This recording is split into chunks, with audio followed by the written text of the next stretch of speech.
ये हमारे बहुत प्यारे कजन राना रजा साहब सियालकोट से तशरीफ लाए हैं। हरिद्वार से रेल स्टेट सिटिंग होती है और मैं इन्हें वेलकम करता हूँ जेल लवाने पे।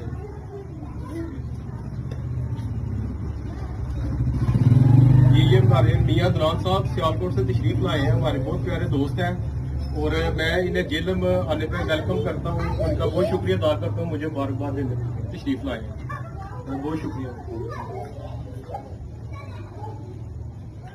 ये मोहम्मद अली साहब, मोहम्मद अली सना ज्वेलर के जो ऑनर हैं मोहम्मद अली सराफ साहब, ये मुझे मुबारकबाद देने जेल में तशरीफ लाए हैं। मैं इन्हें दिल की ठाक राइयों से वेलकम करता हूँ, तो बहुत बहुत शुक्रिया मोहम्मद अली साहब। जी जी, अस्सलाम वालेकुम जी। जैसे आप जानते हैं जी, जावा जी जेल में जनाब स्पेशल जनाब जबरान साहब के घर आए हैं जनाब, उनको